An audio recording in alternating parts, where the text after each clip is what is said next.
Hari ini kita akan belajar kebenaran firman Tuhan. Di awal November ini, di bulan November ini adalah aktivasi pemimpin muda. Tentu Bapak Ibu Saudara yang sering bepergian atau berhubungan dengan sosial media, maka Bapak Ibu tahu yang artinya aktivasi. Aktivasi merupakan suatu proses yang biasanya harus dilakukan ketika kita mendaftar suatu layanan baru. Mungkin Bapak Ibu yang mau belanja, Bapak Ibu yang mau connect dengan hotel, maka ada yang disebut dengan aktivasi. Atau Bapak Ibu Saudara yang mau mengirimkan barang, maka ada alamat-alamat, ada nomor-nomor yang bisa dihubungin supaya apa? Supaya pengiriman kita atau permintaan barang kita dapat sampai dengan baik. Pada umumnya proses aktivasi wajib dilakukan agar layanan yang akan kita gunakan dapat berfungsi dengan baik. Biasanya jika kita tidak melakukan prosedur aktivasi yang diinstruksikan, akan ada konsekuensi yang didapatkan, seperti layanan tidak berjalan dengan baik, penangguhan akun dan sebagainya, pengiriman barang tidak sampai kepada tujuan. Nah, Bapak Ibu Saudara terkasih Tuhan, di dalam kepemimpinan gereja, di dalam pelayanan gereja, ada yang disebut dengan aktivasi. Ada sebuah pertalian, ada sebuah hubungan, ada sebuah yang harus kita kerjakan, yang harus kita lakukan, sehingga apa yang dibebankan oleh Tuhan, apa yang diberikan oleh Tuhan kepada kita untuk melakukan tugas dan tanggung jawab amanat agung, kita dapat melakukannya bukan dengan kekuatan kita, bukan dengan kegagahan kita, bukan dengan kepintaran kita, bukan sebuah kebanggaan pribadi, tetapi menyenangkan hati Tuhan. Kita melihat di dalam 2 Timotius pasal yang ke-1, 2 Timotius pasal yang pertama, ayat yang ketiga sampai ayat yang ke-18. 2 Timotius 1 ayat yang ketiga sampai ayat yang ke-18. Kalau sudah ketemu, mari kita baca bersama. 2 Timotius pasal 1 ayat 3 sampai ayat yang ke-18. 2, 3. Aku mengucap syukur kepada Allah yang kulayani dengan hati nurani yang murni, seperti yang dilakukan nenek moyangku, dan selalu aku mengingat engkau dalam permohonanku baik siang maupun malam. Dan apabila aku terkenal akan air matamu yang kau curahkan, aku ingin melihat engkau kembali supaya penuhlah kesukaanmu. Sebab aku teringat akan imanmu yang tulus ikhlas, yaitu iman yang pertama-tama hidup di dalam nenekmu Lois dan di dalam ibuku Eunike, dan yang aku yakin hidup juga di dalam dirimu. Karena itulah kuperingatkan engkau untuk mengorbankan karunia Allah yang ada padamu oleh penumpangan tanganku atasmu. Sebab Allah memberikan kepada kita bukan roh ketakutan, melainkan roh membangkitkan kekuatan, kasih, dan ketertiban. Jadi janganlah malu bersaksi tentang Tuhan kita, dan janganlah malu karena aku, seorang hukuman karena Dia, melainkan ikutlah menderita bagi Injilnya oleh kekuatan Allah. Dialah yang menyelamatkan kita dan memanggil kita dengan panggilan kudus, bukan berdasarkan perbuatan kita, melainkan berdasarkan maksud dan kasih karunia-Nya sendiri yang telah dikaruniakan kepada kita dalam Kristus Yesus sebelum permulaan zaman, dan yang sekarang dinyatakan oleh kedatangan juru selamat kita Yesus Kristus, yang oleh Injil telah mematahkan kuasa maut dan mendatangkan hidup yang tidak dapat binasa. Untuk Injil inilah aku telah ditetapkan sebagai pemberita, sebagai rasul dan sebagai guru. Itulah sebabnya aku menderita perintah semuanya ini. Tetapi aku tidak malu, karena aku tahu kepada siapa aku percaya, dan aku yakin bahwa Dia berkuasa memeliharakan apa yang telah dipercayakannya kepadaku hingga pada hari Tuhan. Peganglah segala sesuatu yang telah engkau dengar daripadaku sebagai contoh ajaran yang sehat, dan lakukanlah itu dalam iman dan kasih dalam Kristus Yesus. Peliharalah harta yang indah yang telah dipercayakannya kepada kita oleh Roh Kudus yang diam di dalam kita. Engkau tahu bahwa semua mereka yang di daerah Asia kecil berpaling daripadaku, termasuk Figelus dan Hermogenes. Tuhan kiranya mengaruniakan rahmat-Nya kepada keluarga Onesiphorus yang telah berulang-ulang menyegarkan hatiku. Ia tidak malu menjumpai aku di dalam penjara.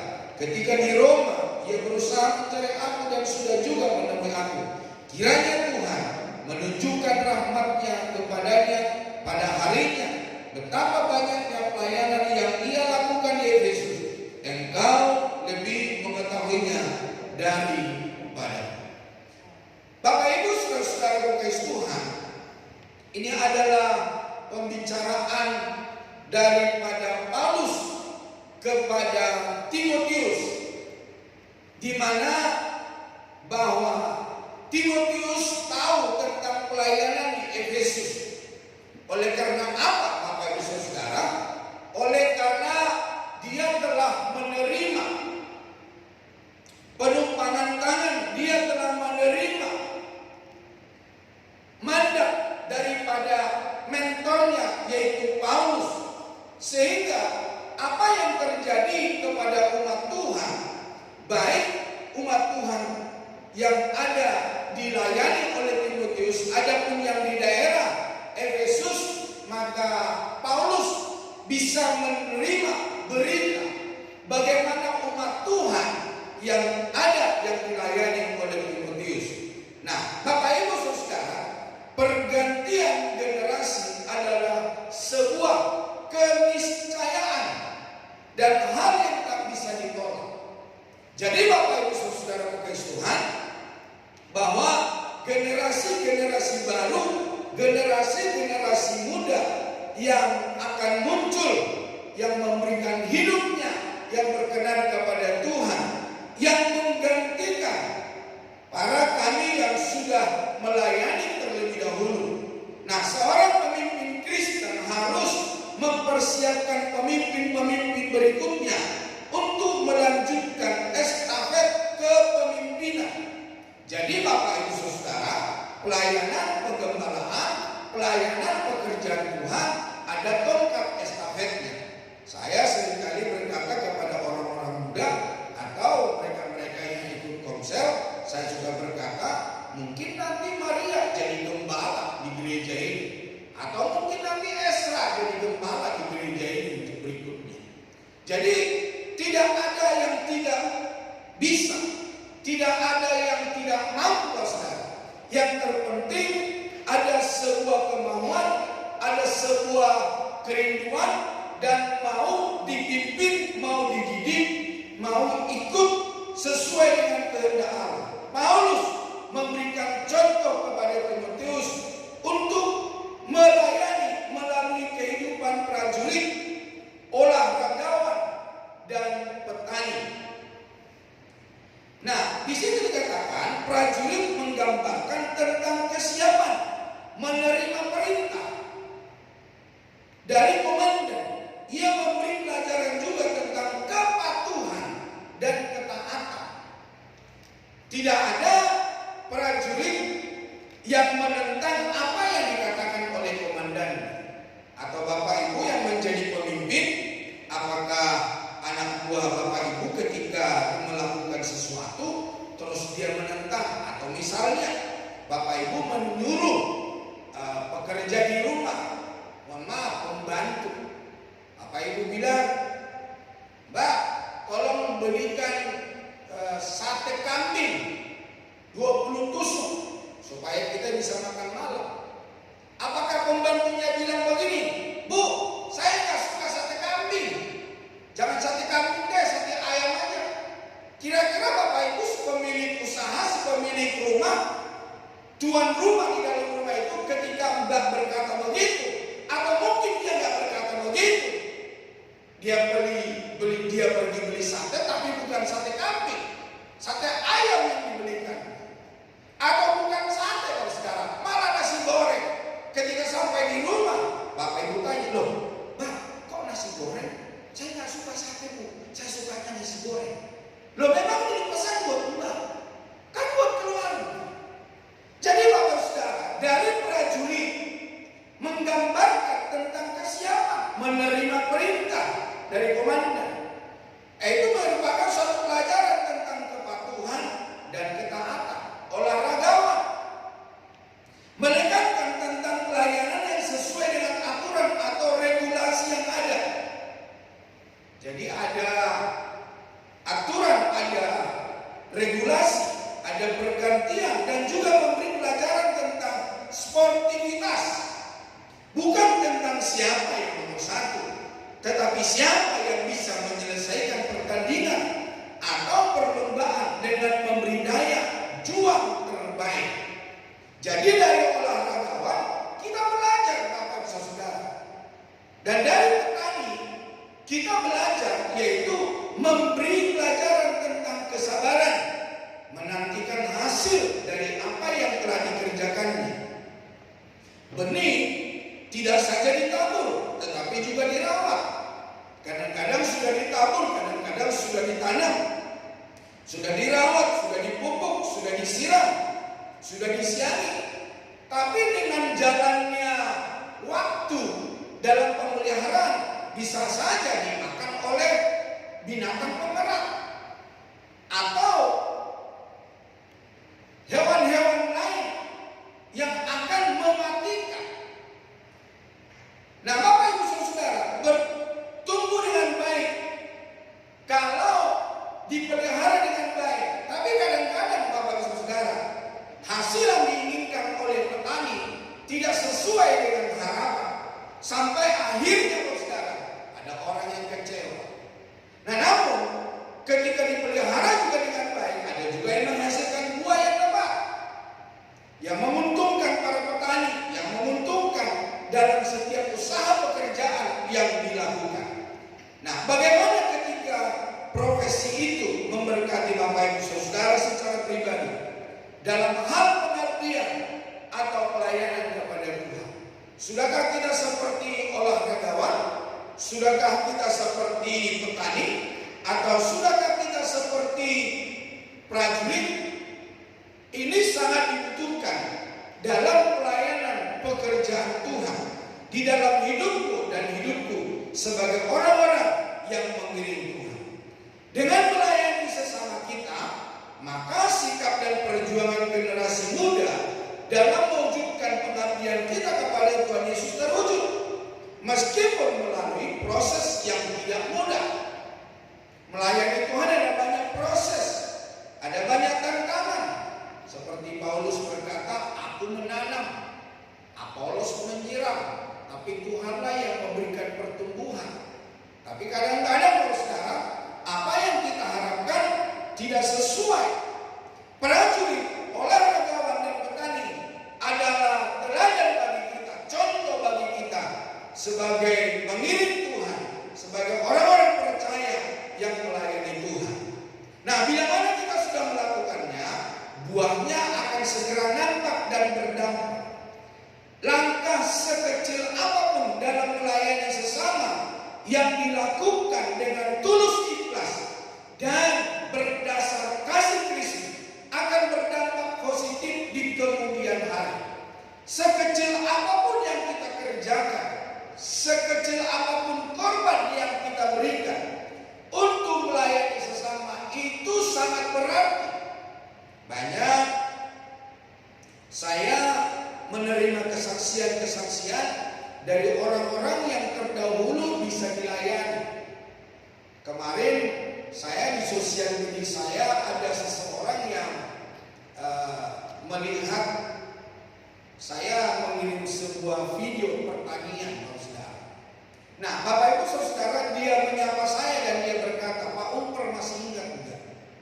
Saya dulu dibaptis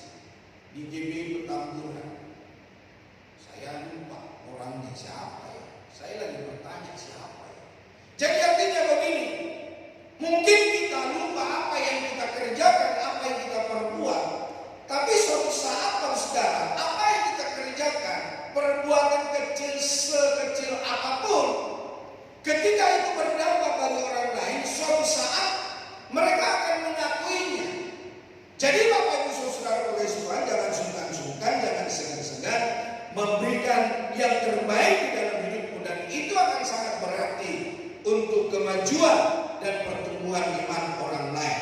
Nah, dari pembacaan kita hari ini ada 4 hal yang kita perlu pelajari. Yang pertama, doa seorang mentor. Ayat yang ketiga dan 4 dari 2 Timotius 1. Ayat yang ketiga dan 4 saya akan baca ulangi, dikatakan begini.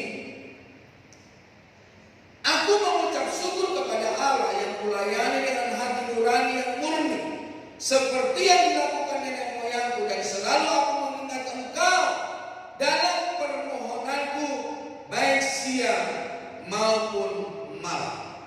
Jadi Paulus mengingat Timotius bagaimana seorang anak muda yang dilihat bertumbuh di dalam Kristus. Bukan hanya bertumbuh secara iman, tetapi bertumbuh di dalam pengiringan pelayanannya.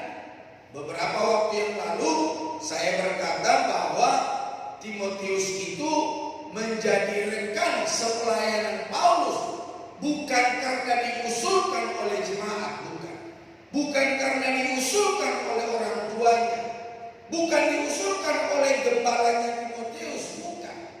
Tetapi Paulus sendiri melihat bagaimana orang muda ini memberikan hidupnya yang baik kepada Tuhan. Sehingga saudara, Paulus memilih Timotius menjadi rekan sekerjanya. Dan ketika Paulus memilih dia menjadi rekan sekerjanya dalam kebenaran firman Allah yang berkata, dan aku selalu mengingat engkau dalam permohonanku baik siang maupun malam. Jadi Bapak Saudara, mentor, orang-orang senior kita, orang-orang yang di atas kita, ingatlah bahwa dia berdoa untuk saudara. Doa dari seorang pemimpin yang menjadi mentor adalah hal penting dan mendasar. Demikian yang dilakukan oleh Paulus setiap kali mengingat Timotius. Saya sudah beberapa kali berkata Bapak Ibu Saudara, di doa-doa pagi saya menyebut nama Bapak Ibu Saudara. Kiranya apa? Kiranya Tuhan menolong, Tuhan membela, Tuhan memakai dengan luar biasa. Nah, seorang pemimpin muda yang ditopang oleh doa seorang mentor yang lebih senior akan memiliki kemampuan rohani dari Tuhan. Jadi Bapak Ibu Saudara, bukan mendiskreditkan, bukan menjas, tetapi mendoakan, mendukung dalam kemampuan rohani yang daripada Tuhan. Seorang pemimpin bukan hanya memberi beban pelayanan kepada juniornya, tetapi mengawalinya dengan beban doa di dalam diri. Didoakan dulu, ditanya dulu, apakah betul-betul itu dari Tuhan. Sehingga ketika dilihat kemampuannya mulai ditampilkan. Seperti orang-orang muda yang melayani kita hari ini, mereka nggak langsung melayani di hari Minggu. Pelayanan di doa dan konser yang sudah berjalan. Mereka melayani di bidang apa? Di bidang worship leader, di bidang musik. Nah, ketika saya menilai dan teman-teman menilai, maka bisa diorbitkan dalam pelayanan ibadah raya pada hari Minggu. Jadi Bapak Ibu Saudara, tidak langsung ditampilkan, tetapi kita melihat kesetiaannya, kita melihat kemampuannya, kita melihat ketaatannya, kita melihat keseriusannya dengan Tuhan. Yang kedua, Bapak Saudara, kita belajar dari Paulus di dalam ayat 6 dan ayat yang ke-7. Karena itulah kuperingatkan engkau untuk mengobarkan karunia Allah yang ada padamu oleh penumpangan tanganku atasmu. Sebab Allah memberikan kepada kita bukan roh ketakutan, melainkan roh yang membangkitkan kekuatan, kasih, dan ketertiban. Jadi yang kedua, impartasi seorang mentor. Ada penumpangan tangan, memberkati, memberikan sebuah kata-kata motivasi, memberikan sebuah kata-kata kekuatan, memberikan doa-doa yang daripada Tuhan. Seperti apa yang saya inginkan untuk orang lain? Seperti apa yang diinginkan oleh para senior kepada junior? Diimpartasikan, didoakan, ditumpahkan tangannya. Seperti apa yang dikerjakan oleh Paulus kepada Timotius. Setiap orang yang dilahirkan kembali di dalam Kristus memiliki karunia yang Tuhan nyatakan. Nah, itu perlu ditegaskan, atau itu perlu didoakan, atau itu perlu supaya apa? Supaya seseorang yang punya karunia itu menerima peneguhan daripada Tuhan. Jadi Bapak Ibu Saudara, apapun yang Tuhan percayakan di dalam hidupmu, pengiringanmu kepada Tuhan, mintalah daripada Tuhan supaya ada sebuah peneguhan. Sehingga ketika ada sebuah tantangan dan diberikan sebuah kepercayaan, tidak langsung menyerah, tidak langsung mengundurkan diri, tetapi tetap tegak. Karena apa? Apa yang dikerjakannya, apa yang diterimanya adalah sebuah pemberian, sebuah karunia daripada Tuhan. Dalam konteks ini, Timotius mendapatkan impartasi atas karunia-karunia itu melalui penumpangan tangan Paulus. Nah, selain karunia Allah, impartasi itu juga membangkitkan keberanian. Ketika ada impartasi, ketika ada penumpangan tangan, ada penegasan. Ketika ada penegasan, maka orang yang diimpartasikan itu berani. Wah, saya telah diutus, saya telah diingatkan kembali. Ketika saya minta kepada Tuhan, Tuhan memberikan hal ini kepada aku, dan ketika aku didoakan, aku menerima penegasan, akhirnya berani. Kasih dan ketertiban. Jadi memiliki kasih, tertib dalam pelayanan, tertib dalam pengiringan kepada Tuhan. Karena kita tidak menerima roh ketakutan. Ketika seseorang diberikan doa impartasi, bukan ketakutan tetapi sebuah keberanian. Karena apa? Ada penegasan, mengingatkan kembali bahwa apa yang kamu terima ini, itu sudah pernah Tuhan katakan, dan hari ini Tuhan kembali mengingatkan lewat para senior. Nah, pemimpin muda dapat dilatih.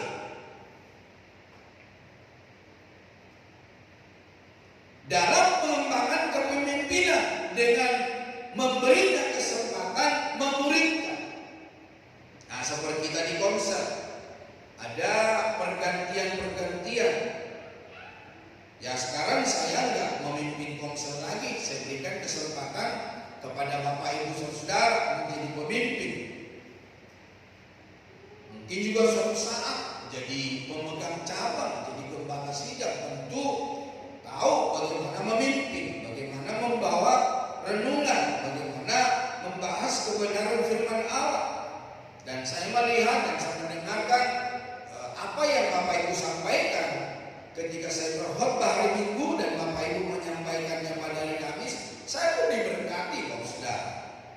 Jadi ada hal-hal yang baru, ada kesaksian-kesaksian. Lewat apa? Lewat Bapak Ibu dan saudara-saudara, orang-orang muda sampaikan ketika membawakan konser. Nah, ayat ini memberikan mata rantai pemerintah.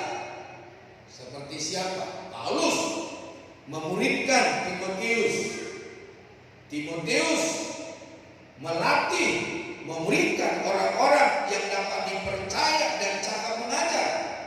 Dan orang-orang yang cakap mengajar, orang-orang yang dapat dipercaya, orang-orang tersebut dilatih dan mereka melatih orang lain. Dan sampai hari ini saudara dan saya menerima amanat agung, menerima Injil itu. Karena apa? Ada tongkat estafet pemerintah, ada sebuah kepercayaan kepada orang lain, ada sebuah kesempatan yang diberikan kepada orang lain untuk melayani Tuhan.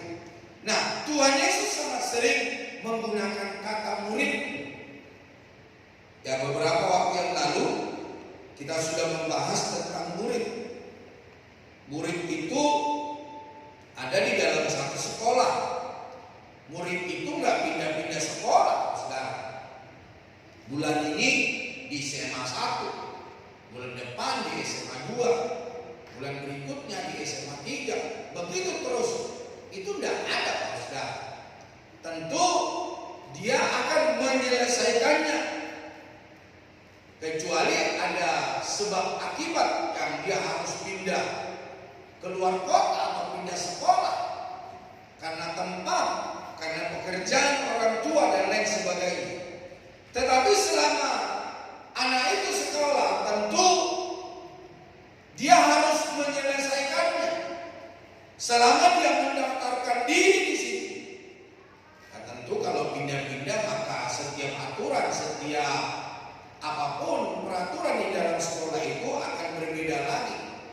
Atau setiap guru yang mengajarkan misalnya matematika dan pindah sekolah akan berbeda bagaimana dia menerima di sekolah A dan dia pindah di sekolah B, bagaimana dia menerima pengajaran matematika.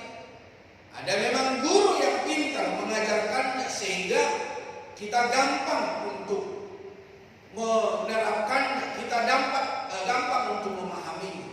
Tetapi ada guru yang mutar-mutar dari utara ke selatan, dari timur ke barat, sampai kita nggak mengerti apa maksudnya. Nah, jadi Bapak Ibu Saudara, murid diajari, dipersiapkan, dan dia menjadi seorang murid yang ada di dalam bimbingan seseorang. Nah, Tuhan Yesus lebih dari 3 tahun selama pelayanannya di seputar Yehuda, dia memuridkan para murid-murid yang diangkatnya menjadi rasul. Bahkan Kristus paling banyak menggunakan waktu untuk menggarap para muridnya. Nah, kegiatan pemerintah tidak saja memberi pemahaman, tetapi keteladanan. Jadi murid ada bersentuhan dengan seniornya. Murid ada bersentuhan dengan gurunya. Nah, kalau Bapak Ibu yang menjadi murid, ya tentu ada pelajaran-pelajaran, ada pengajaran-pengajaran yang harus Bapak Ibu terima. Gak cukup di ibadah minggu, Bapak Saudara, tetapi ada di hari-hari yang lain bagaimana kita bisa bersoal jawab, kita bisa bertukar pikiran, kita bisa bertanya, hal ini seperti apa? Ini maksudnya apa? Jadi Bapak Saudara, yang akhirnya murid mengerti dan memahami. Namun Bapak Ibu Saudara, lebih daripada memahami, ada sebuah keteladanan hidup yang diberikan. Nah, murid yang kita muridkan itu bisa kita melihat teladan kehidupan yang kita berikan. Ketika seseorang menjadi jemaat, seorang gembala sedang tertentu, kadang-kadang orang itu berkhotbah atau berbicara seperti suara gembala sidangnya, gitu ya. Kalau ada gembala sidangnya yang selalu berkata haleluya, darah Yesus, jemaatnya pun banyak haleluya, darah Yesus. Jadi Bapak Ibu Saudara,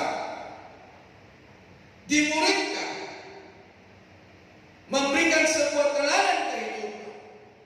Nah, kalau Bapak Ibu yang suka ngomongin orang, ya muridmu pun suka ngomongin orang.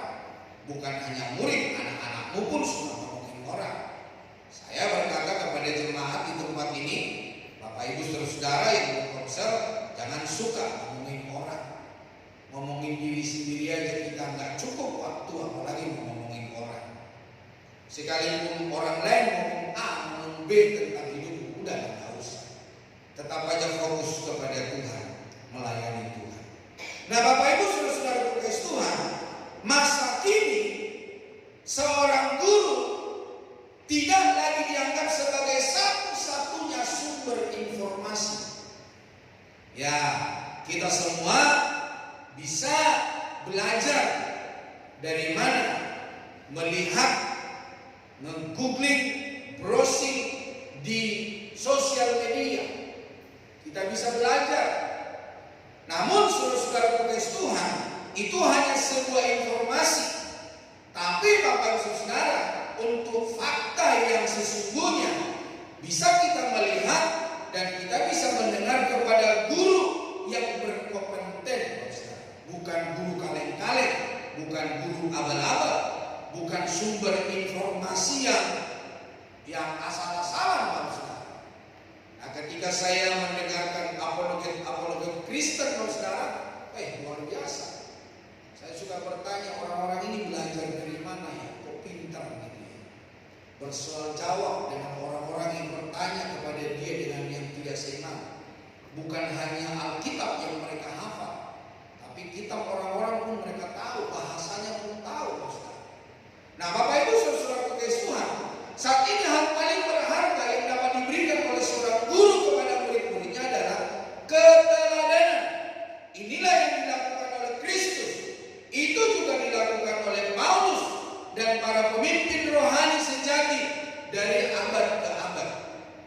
Nah, keteladanan dalam segala hal, tetapi terutama adalah karakter yang paling terpengaruh dan mengubah kehidupan yang lebih baik. Makanya Bapak Ibu Saudara, Alkitab mengenal istilah pembaharuan budi atau perubahan dari kodrat duniawi kepada kodrat ilahi, sebagaimana yang dituliskan di dalam Roma 12 ayat yang kedua. Ada yang hafal itu? Lihat di layar monitor, dikatakan apa?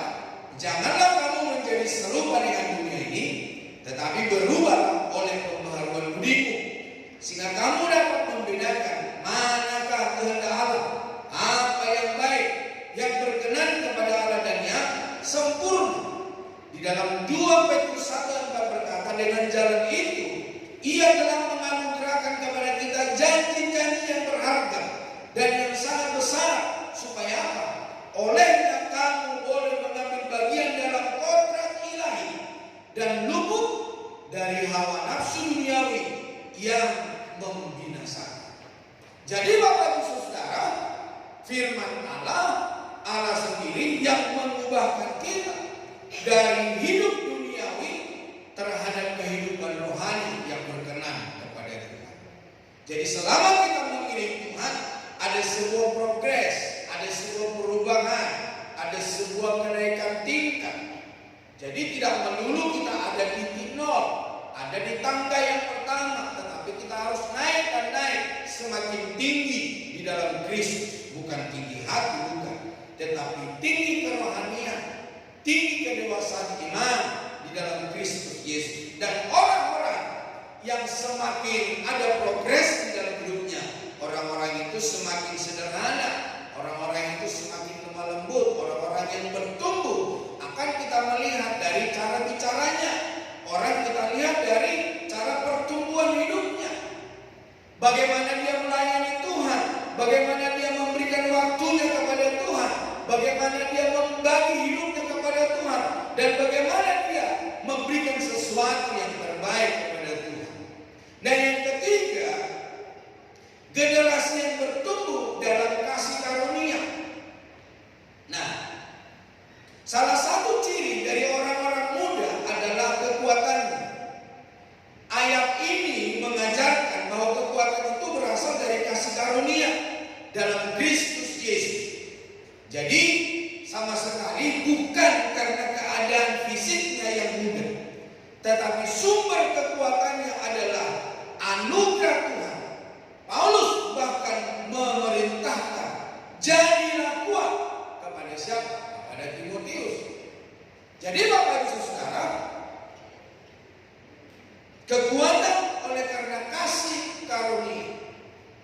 Daud menggambarkan kekuatan ini laksana kekuatan burung Raja Wali di dalam Mazmur 103 ayat yang kelima. Apa yang Anda lakukan agar senantiasa memiliki kekuatan rohani di dalam Tuhan? Tentu saja kekuatan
Sehingga ketika teman-teman datang ke gereja ini berkata kepada saya, "Open, kenapa bukan ini yang disingkirkan?"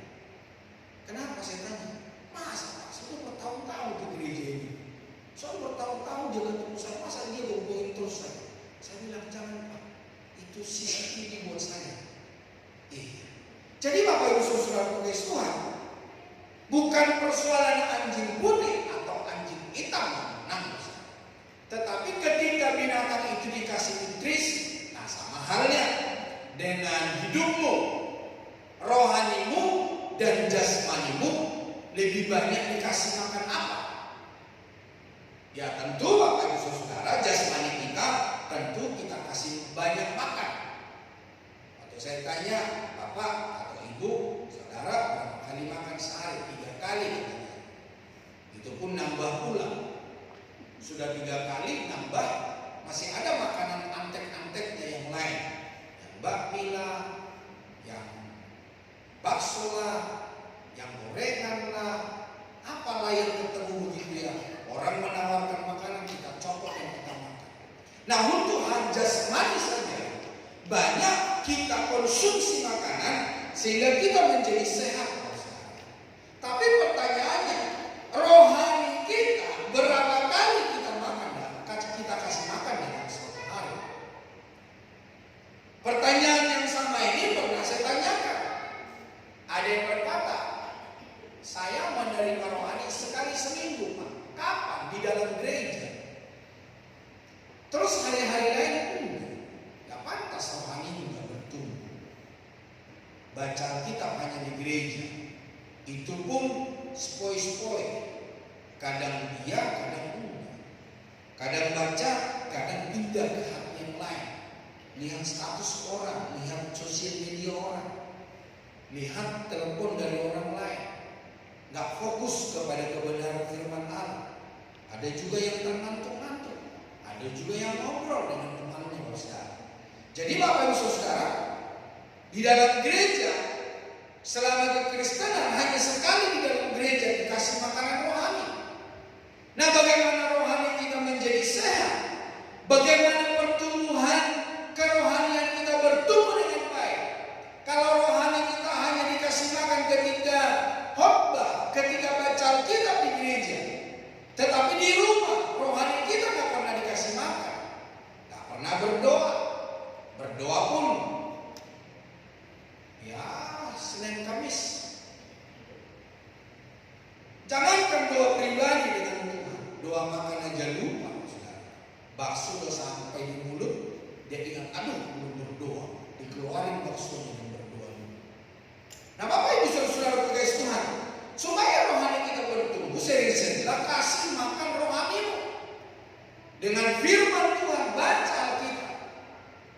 Dan saya bersyukur buat Bapak Ibu Saudara dan anak-anak orang-orang youth yang sampai hari ini masih tetap tekun dalam pembacaan Alkitab.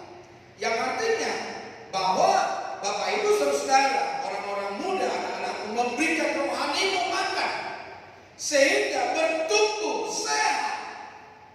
Sehingga setiap hari dari perkataanmu, dari perbuatanmu, orang dapat menilai bahwa kau orang Kristen.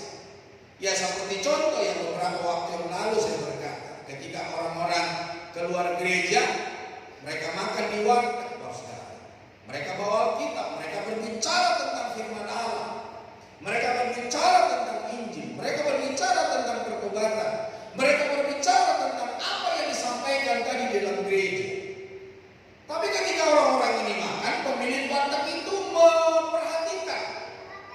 Sejak awal mereka masuk, pemilik warteg itu memperhatikan, mengamat-amati orang Kristen seperti apa nih orang-orang. Kasihlah makan saudara, sesuai dengan pesananmu. Dan ketika mau bayar, yang punya warteg bertanya, apakah kalian semua Kristen? Mereka dengan serentak berkata, betul, kami semua Kristen. Bapak nggak lihat kami bawa Alkitab? Bapak nggak lihat tadi kami ngomong firman Tuhan? Bagaimana kami diberkati? Bagaimana kami ditegur? Bagaimana kami berbicara tentang Injil? Pemilik warteg berkata, aku nggak percaya kalian semua orang Kristen. Aku nggak percaya. Ini loh Alkitab ini loh, Pak.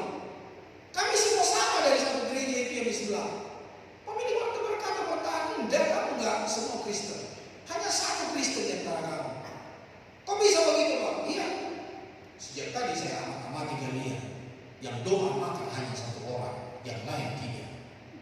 Jadi orang lain sekarang melihat tindakan kita bagaimana kerohanian kita bertumbuh, bagaimana hidup kita bertumbuh di dalam Kristus. Jadi Bapak Ibu Saudara, bukan hanya perkataan kita, tetapi tindakan kita, perbuatan kita. Itulah sebabnya yang keempat adalah sebuah teladan.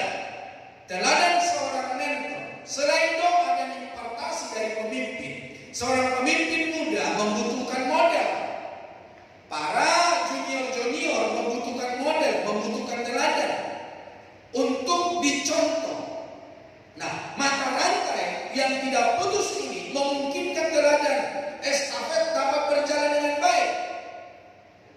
Ketika para senior memberikan teladan, para pemimpin memberikan teladan, maka teladan itu yang akan dapat membawa yang dimentorinya dapat bertumbuh. Nah, mata rantai yang tidak putus ini memungkinkan estafet teladan iman, teladan pelayanan, teladan perjalanan hidup yang benar dengan baik. Ya, di dalam Alkitab tadi kita sudah membaca, yaitu dari neneknya Timotius yang teladan iman, teladan karakter, teladan pelayanan. Bagaimana Luis diperlengkapi, demikian halnya dia memperlengkapi anaknya Eunike. Nah, ketika Eunike juga menerima impartasi, menerima teladan dari ibunya Luis, maka itu pun yang dipraktekkannya kepada anaknya Timotius, sehingga Timotius menjadi rekan sekerjanya Paulus. Dan Timotius memberikan teladan, memberikan impartasi kepada banyak orang, sehingga sampai kepadaku dan kepadaku hari ini.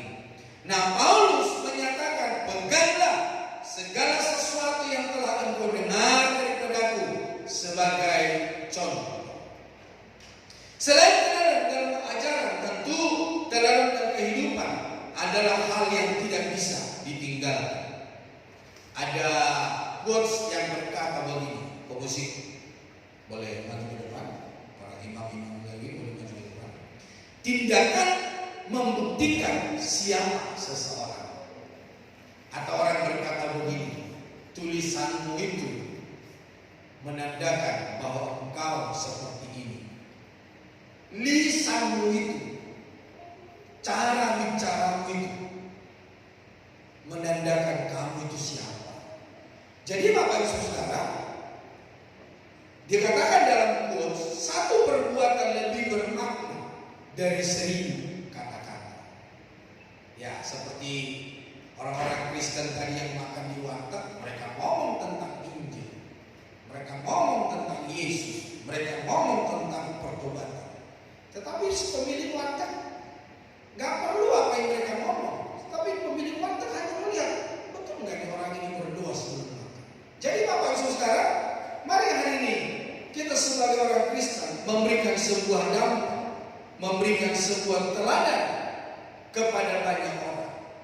Hari ini teladan yang kita berikan ya, kepada istri, kepada suami, kepada anak-anak, kepada orang-orang di sekitar kita.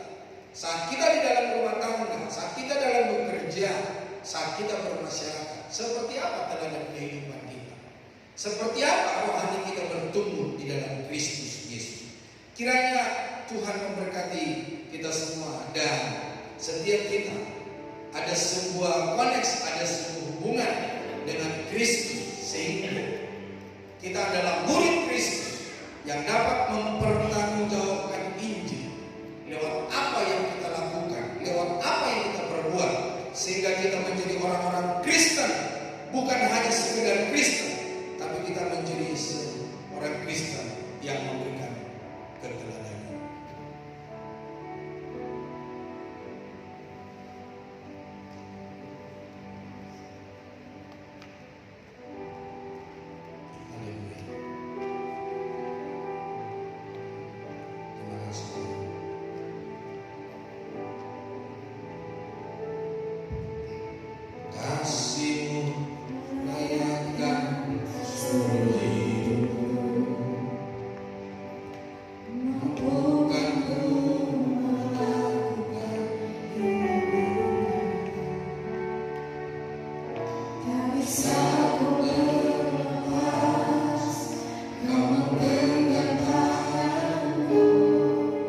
ingin lebih mengenal pribadimu. Sekali lagi katakan kasih layaknya, kasihmu layaknya seluruh hidupku. Mampukanku melakukan tak bisa ku terlepas, kau menggenggam tanganku, ingin lebih mengenal pribadimu. Terhubung denganmu, selalu melengkapi hatimu. Firman-Mu itulah dasar hidupku yang bernasku. Ku terhubung denganmu,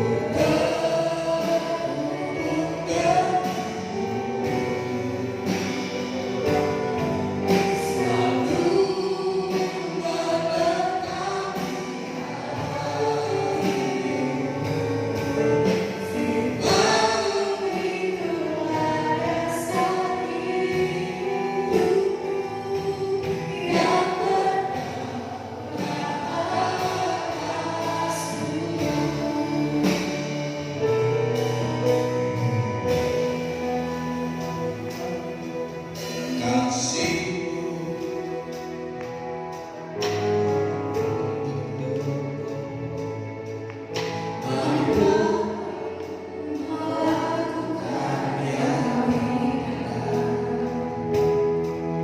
tak bisa ku terlepas, kau menggenggam tanganku, ingin lebih mengenal pribadimu. Ku terhubung denganmu, selalu melengkapi Firman-Mu itulah dasar hidupku yang terhubung